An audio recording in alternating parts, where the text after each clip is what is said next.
Hello everyone, welcome to Kanika commerce academy. जैसे कि आप जानते हैं कि हमने मार्केटिंग मैनेजमेंट की एक सीरीज स्टार्ट की हुई है जिसमें आज हम करने वाले हैं कंज्यूमर बिहेवियर। चलिए जल्दी से स्टार्ट करते हैं। स्टार्ट करने से पहले अगर आपको मेरी वीडियो अच्छी लगे तो मेरे चैनल को सब्सक्राइब करिएगा, लाइक करिएगा, शेयर करिएगा। चलिए जल्दी से स्टार्ट करते हैं।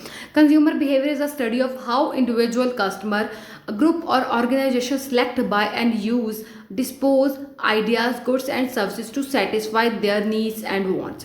कंज्यूमर बिहेवियर क्या होता है? एक स्टडी होती है जिसमें हम किसको स्टडी करके चलते हैं। हम एक इंडिविजुअल कंज्यूमर को स्टडी कर सकते हैं, हम ग्रुप ऑफ पीपल को स्टडी कर सकते हैं, हम एक ऑर्गेनाइजेशन को स्टडी कर सकते हैं। इस स्टडी में हम क्या क्या करते हैं कि जब एक कंज्यूमर या फिर एक ग्रुप ऑफ पीपल्स मार्केट में जाते हैं किसी भी चीज़ को लेने के लिए, वो वेदर वो गुड्स ले रहे हैं या सर्विसेज ले रहे हैं, जब वो कोई आइडियाज़ प्रोड्यूस कर रहे हैं, तब वो कैसे चीज़ों को क्या करते हैं, सिलेक्ट करते हैं, बाय करते हैं, यूज़ करते हैं, यूज़ करने के बाद डिस्पोज कैसे करते हैं। बेसिकली सारी प्रोसेस के पीछे एक कंज्यूमर का या फिर ग्रुप ऑफ पीपल का मकसद क्या होता है? अपनी नीड्स एंड वांट्स को क्या करना, सेटिस्फाई करना। It refers to the action of the consumer in the market place and the underlying motive for those action. Basically सीधी सादी भाषा में बोला जाए तो कंज्यूमर बिहेवियर क्या होता है? जब एक कंज्यूमर मार्केट में जाता है किसी भी चीज़ को परचेज करने के लिए, तब वो कैसे बिहेव करता है, कैसे एक्ट करता है। जब उसने जो भी अब उसका मोटिव होता है, जिस मोटिव के लिए वो मार्केट में गया होता है, वो क्या वो उसका मोटिव फुलफिल हो पाता है या नहीं, क्या वो गुड्स को लेकर सेटिस्फाई हो पाता है या नहीं। जब वो गुड्स को देखता है, उसके प्राइस को देखता है, कैसे बिहेव करता है, कैसे एक्ट करता है, कैसे बात करता है, इस चीज़ों की स्टडी को ही हम क्या करते हैं, कहते हैं कंज्यूमर बिहेवियर। मतलब कंज्यूमर के बिहेवियर को क्या करना है, स्टडी करना है आपने। सो ये होता है हमारा कंज्यूमर बिहेवियर। नेक्स्ट हम पढ़ने वाले हैं इसमें नेचर ऑफ कंज्यूमर बिहेवियर। इसमें हम ये भी पढ़ेंगे कौन कौन से ऐसे फैक्टर्स हैं जो क्या करते हैं, कंज्यूमर बिहेवियर को इफेक्ट करके चलते हैं। फर्स्ट पॉइंट है हमारा इन्फ्लुएंस बाय वेरियस फैक्टर, कि कंज्यूमर का जो बिहेवियर है वो बहुत सारे फैक्टर्स में क्या करके चलते हैं, उसको इफेक्ट करके चलते हैं। The various factor that influence the consumer behaviour are as follows. First one is marketing factor. Marketing factor कैसे करते हैं कंज्यूमर बिहेवियर को effect, like such as product design. मान लीजिए कोई कस्टमर है, वो प्रोडक्ट लेने के लिए गया, उसको वो प्रोडक्ट चाहिए था, जब उसने उसकी पैकेजिंग देखी या डिज़ाइन देखा तो उसका मन बदल गया। सो बेसिकली जो जैसे प्रोडक्ट डिज़ाइन हो गया, प्राइस हो गया, प्रमोशन हो गया, पैकेजिंग हो गया, ये सारी चीज़ें जो सर्विसेज होती हैं, ये सारी चीज़ें क्या करके चलती हैं, कंज्यूमर के बिहेवियर को इफेक्ट करके चलती हैं। पर्सनल फैक्टर कौन से हो गए? जैसे एज, जेंडर। मान लीजिए किसी एज, छोटे बच्चों को जैसे कि कैंडीज, चॉकलेट्स का शौक होता है। अब आप मिडिल एज के लोगों को देखेंगे या थोड़े बुजुर्ग लोगों को देखेंगे, उनको इतना ज़्यादा इन सारी चीज़ों का शौक नहीं होता है। सो बेसिकली आपके एज, जेंडर, एजुकेशन, ये सारी चीज़ें मैटर करके चलती हैं। अगर कोई पर्सन एजुकेशन होगा, जो ज़्यादा अच्छे से शॉपिंग कर पाएगा, ज़्यादा अच्छे से देख पाएगा कि प्रोडक्ट में अच्छी क्वालिटी है या नहीं है। उसके ऑपोजिट अगर आप देखे जाए कोई इलिटरेट पर्सन है तो उसको इतना ज़्यादा मालूम नहीं होगा। ठीक है ना। तो इस तरह से पर्सनल फैक्टर भी क्या करके चलते हैं, इफेक्ट करके चलते हैं। नेक्स्ट आते हैं हमारे psychological factor such as buying motives, perception of the product and the attitude toward the product. ये जो साइकोलॉजिकल फैक्टर्स होते हैं, जो बेसिकली क्या होते हैं, इंडिविजुअली होते हैं, कि हर पर्सन के क्या होते हैं, अलग अलग होते हैं। अब बाइंग मोटिव वो हर एक इंडिविजुअली, मतलब हर एक कस्टमर का क्या होगा, अलग अलग होगा, कि वो प्रोडक्ट को देखते कैसा उसका एटीट्यूड है, कैसा बिहेव करता है, कैसे प्रोडक्ट की तरफ अट्रैक्ट होता है। ये जो साइकोलॉजिकल फैक्टर होते हैं ना, हर एक पर्सन के अलग अलग होते हैं। सो ये भी क्या करते हैं, कंज्यूमर बिहेवियर को इफेक्ट करके चलते हैं। सिचुएशनल फैक्टर, कि उस टाइम सिचुएशन कैसी थी जब आप किसी प्रोडक्ट को लेने के लिए गए, फिजिकल सराउंडिंग कैसा था, टाइम कैसा था, सोशल सराउंडिंग कैसा था, ये सारी चीज़ें भी कंज्यूमर बिहेवियर को इफेक्ट कर चलती हैं। ठीक है ना। Social factor such as social status, reference, group and families. Cultural factors में आ जाता है आपका रिलीजन, सोशल क्लास। मतलब कि ये जो हमने पहले पढ़े personal factors, psychological factor, situational factor, ये तो होता है आपके इंडिविजुअली मैटर करके चलते हैं। बट अब अगर हम बात करें सोशल एंड कल्चरल की, ये एक्सटर्नली होते हैं, ये हमारे कंट्रोल में नहीं होते हैं। लाइक अब आप देख ले, जब आप रिलीजन की बात करते हैं, फॉर एग्जाम्पल कोई साड़ी है, साड़ी बेसिकली ज़्यादा कहाँ पहनी जाती है, इंडिया में पहनी जाती है। इंडिया में ही क्या होती है, उसकी ज़्यादा फिर सेल होगी रैदर देन आप उसका वेस्टर्न कल्चर या फिर आप उसको बाहर किसी कंट्री में देख लें। सो रिलीजन के बेसिस पे भी कंज्यूमर का बिहेवियर क्या होता है, इफेक्ट होके चलता है। कास्ट के बेसिस पे, मतलब ये सारी चीज़ें भी क्या करके चलती है, कंज्यूमर बिहेवियर को इफेक्ट करके चलती है। एक छोटा सा एक डायग्राम है कि मैंने इसमें क्या किया गया है, कंज्यूमर बिहेवियर को जो जो फैक्टर इन्फ्लुएंस करके चलते हैं उनको मैंने 2 टाइप्स में डिवाइड किया है। First one is internal and the second one is external. Internal होते हैं बेसिकली जो इंडिविजुअली रिलेट करके चलते हैं, जो मतलब कि क्या इनमें कौन सी 2 टाइप्स आती हैं next further, personal factor and psychological factors. पीछे हमने डिस्कस किया जो पर्सनल या फिर साइकोलॉजिकल होते हैं ये बेसिकली रिलेटेड होते हैं इंडिविजुअली, हर एक पर्सन के अलग अलग होते हैं, लाइक एज, अपने इनकम हर एक पर्सन के अलग अलग होती है, ऑक्यूपेशन अलग अलग होता है, मोटिव, परसेप्शन, बिलीव्स, ये क्या होते हैं इंडिविजुअली होते हैं, ये एक पर्सन कंट्रोल कर सकता है। ऑन द ऑपोजिट साइड अगर मैं बात करूँ एक्सटर्नल इन्फ्लुएंसेस की, इसमें कौन से आ जाते हैं, कल्चर एंड सोशल, जिनको हम ज़्यादा कंट्रोल नहीं कर सकते हैं, हमारे आउट ऑफ कंट्रोल होती है।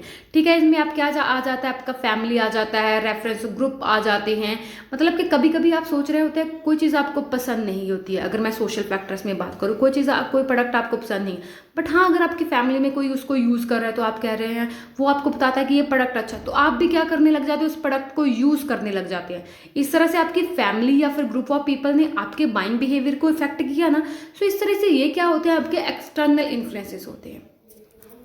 नेक्स्ट पॉइंट है अंडरगोज अ कांस्टेंट चेंज। जो कंज्यूमर बिहेवियर होता है कभी भी स्टैटिक नहीं होता है, वो लगातार क्या होता रहता है, चेंज होता रहता है। आप इसको खुद पे ही अप्लाई करके देखें कि आपका बिहेवियर जब आप गुड्स परचेज करने के लिए जाते हैं, सर्विसेज बाय करने के लिए जाते हैं, क्या वो सेम रहता है, नहीं ना, वो हर बार क्या होता रहता है, चेंज होता रहता है। Consumer behaviour is not static, it undergoes a change over a period of time. Period of time के साथ साथ ये भी क्या होता जाता है, चेंज होता जाता है। For example kids prefer colourful and fancy footwears, but as they grow up as teenager and young adult they prefer trendy footwears. जब आप छोटे होते हैं आपको फैंसी कार्टूनिंग वाले फुटवेयर्स पसंद होते हैं, जब आप थोड़े बड़े हो जाते हैं आपको क्या चाहिए होता है, थोड़ा सा सोबर फुटवेयर्स मिल जाए, थोड़े से ट्रेंडी मिल जाएं। सो इस तरह से आपका जो बिहेवियर होता है वो क्या होता रहता है, चेंज होता रहता है। Varies from consumer to consumer, हर कंज्यूमर क्या होता है, अलग होता है। सो हर एक का बिहेवियर भी क्या होगा, अलग अलग होगा। All consumer do not behave in a same manner, कोई भी कंज्यूमर सेम नहीं होता है, सो उसका बिहेवियर कैसे सेम हो सकता है।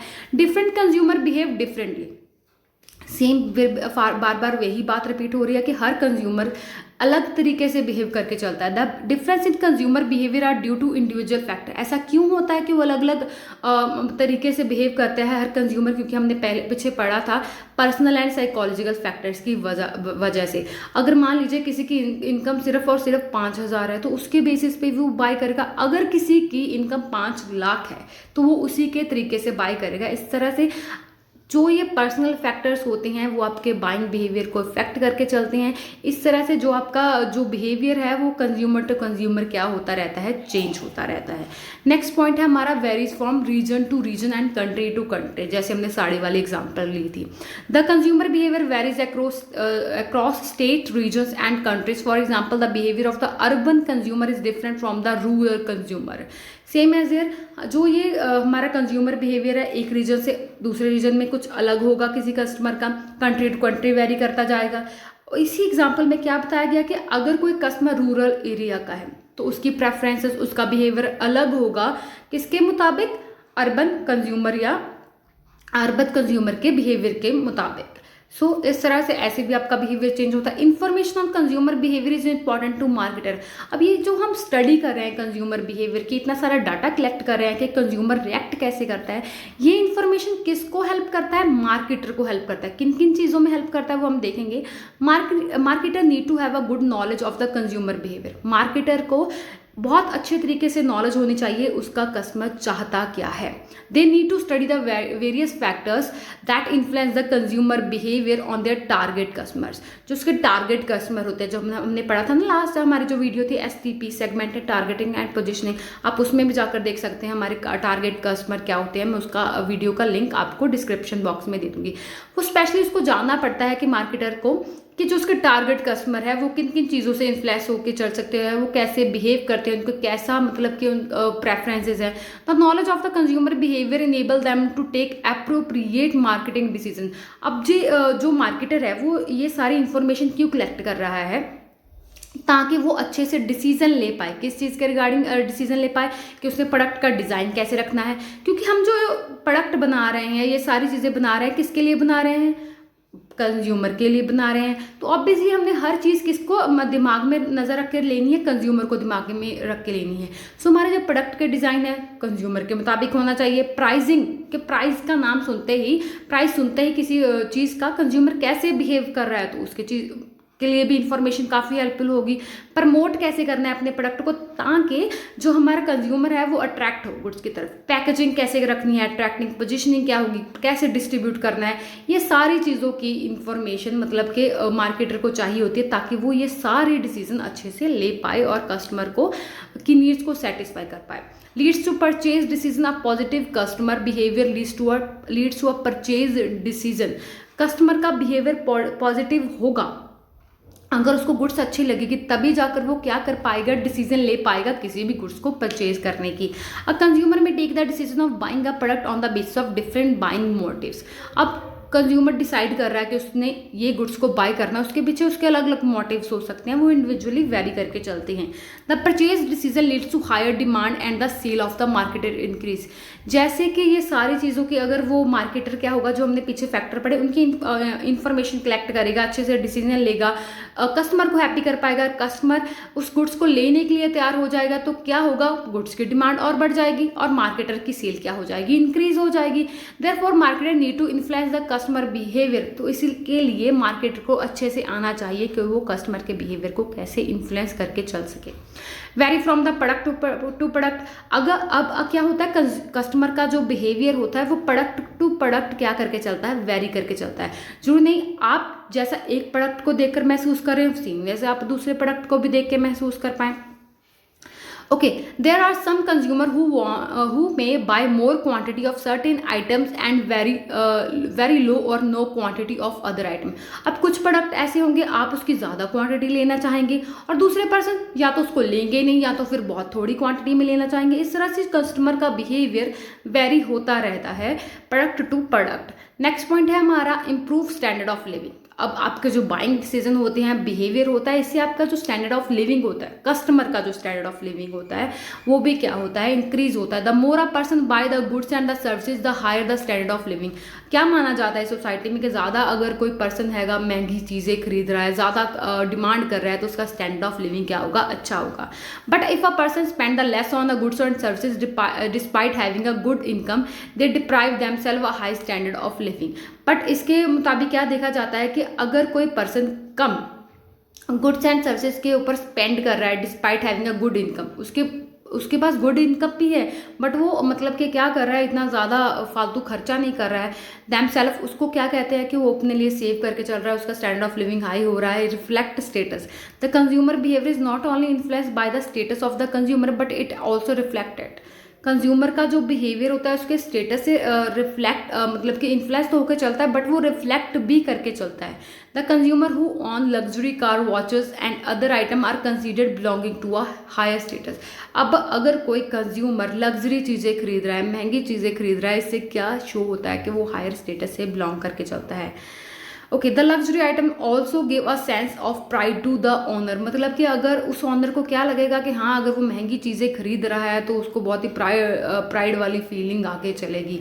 सो यही है कि बहुत सारी कंज्यूमर बिहेवियर का हमने नेचर डिस्कस किया कि ऐसी बहुत सारी चीज़ें हैं जो कंज्यूमर बिहेवियर को इफेक्ट करके चलती हैं, कंज्यूमर बिहेवियर को इन्फ्लुएंस करके चलती हैं। एग्जाम के पॉइंट ऑफ व्यू से इसके फैक्टर्स बहुत इंपॉर्टेंट है। सो अगर आपको ये टॉपिक अब यहीं तक था, अगर आपको मेरी वीडियो अच्छी लगे तो फिर से एक बार मेरे चैनल को सब्सक्राइब करिएगा, लाइक करिएगा, शेयर करिएगा। Thank you so much.